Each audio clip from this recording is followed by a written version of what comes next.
Hi, இன்றைக்கி நம்ம பிசிபெல்லாபாத் பார்க்க போகிறோம். அதுக்கு 1 கப் பச்சரிசி எடுத்திருக்கேன், 1/2 கப் துவரம் பருப்பு, 2 டேபிள் ஸ்பூன் தனியா, 1/2 டேபிள் ஸ்பூன் கடலை பருப்பு, 1/2 டேபிள் ஸ்பூன் சீரகம், 1/2 டேபிள் ஸ்பூன் மிளகு, அதுக்கப்புறம் வெந்தயம் சும்மா 1/4 ஸ்பூன் போதும், 7 வரமிளகா தான் சிகப்பு மிளகா, கொஞ்சம் புளி, அதுக்கப்புறம் பெருங்காயம், வெங்காயம் ஒரு 15லேருந்து 20 சின்ன வெங்காயம், 1 தக்காளி, கருவேப்பிலை, கொத்தமல்லி. ஸோ இதை வச்சு தான் நம்ம இன்றைக்கி பார்க்க போகிறோம். 5 டம்ளர் தண்ணி ஊற்ற போகிறேன். நம்ம 1.5 போட்டுருக்கோம்.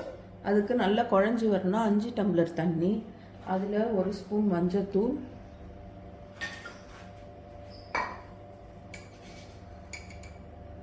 ஒரு டேபிள் ஸ்பூன் கல்லுப்பு, பெருங்காயம், இதெல்லாம் சேர்த்து இது கொதிக்கணும். இதில் அரிசி போட்டு வேக வைக்கணும். தண்ணி நல்லா கொதிக்குது. நம்ம அரிசியும் துவரம் பருப்பையும் அதில் போட்டுட்டு ஒரு 5 விசில் விட போகிறோம்.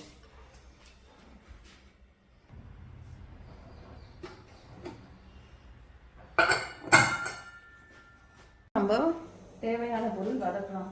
நம்ம இதுக்கு 3 டேபிள் ஸ்பூன் எண்ணெய் ஊற்றுறோம். இதுக்கு எண்ணெய்லாம் ஊற்றினா தான் நெய் எண்ணெய் நல்லா இருக்கும்.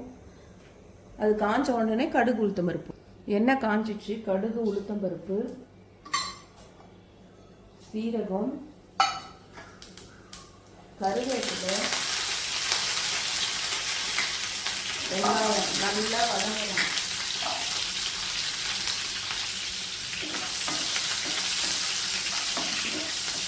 இது கொஞ்ச நேரம் நல்லா வதங்கின உடனே தக்காளி நம்ம சேர்த்துக்கலாம். வெங்காயம் வதங்கிச்சு, கூட தக்காளி சேர்க்கணும்.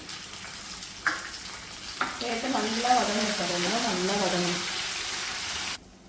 பாருங்க, நம்ம வெங்காயம் தக்காளி நல்லா வதங்கிடுச்சு. இப்போ இதெல்லாம் நம்ம அந்த வேக வச்ச சாம்பார் சாதத்தில் சேர்க்க போகிறோம். இப்போ நம்ம தேவையான பொருள் வதக்க போகிறோம். தனியா 2 டேபிள் ஸ்பூன் பண்ணியிருக்கேன்,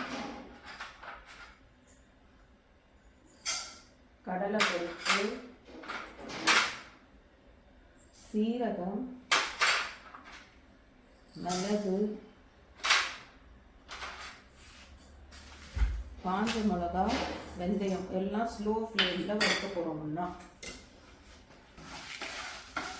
இது வறுத்துட்டா இல்லை நம்ம அரைச்சிடலாம்.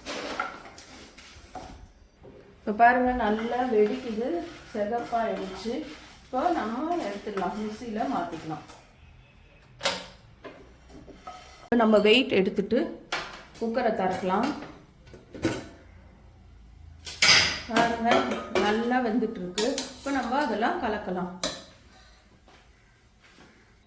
இப்போ நம்ம அரைச்சி வச்சிருக்க அந்த பவுடரை கலந்துடுறோம். அதுக்கப்புறம் வெங்காயம் தக்காளி வதக்கிடுவோம்ல, அதை கலந்துடுறோம். எல்லாம் ஒரே டைம் ஒன்றா கலக்கலாம், ஒன்றா கலந்து.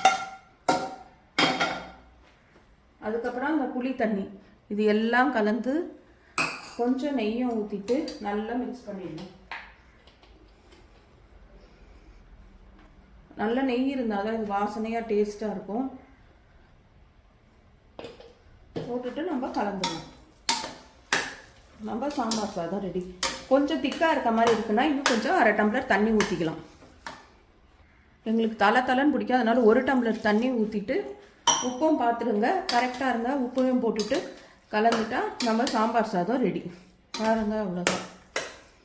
இதெல்லாம் நல்லா ஒரு 5 நிமிஷத்துக்கு சேர்ந்தால் நல்லா வாசனையாக சாம்பார் சாதம் ரெடி ஆகிடும். பாருங்கள், இப்போ கொத்தமல்லியும் சேர்த்துடுறோம். சேர்த்து நல்லா கலந்துட்டா நம்ம சாம்பார் சாதம் ரெடி. இன்னும் ஒரு 2 நிமிஷம் கழித்து ஆஃப் பண்ண போகிறோம். அப்போ இன்னும் கொஞ்சம் நெய் ஊற்றிக்கலாம். இன்னும் 1 ஸ்பூன் நெய் ஊற்றுறேன். ஊற்றி நல்லா கலந்துட்டேன். நம்ம சாம்பார் சாதம் ரெடி. அவ்வளோதான், ஆஃப் பண்ணிக்கலாம். பாருங்கள், நல்லா நல்லா வந்துடும்.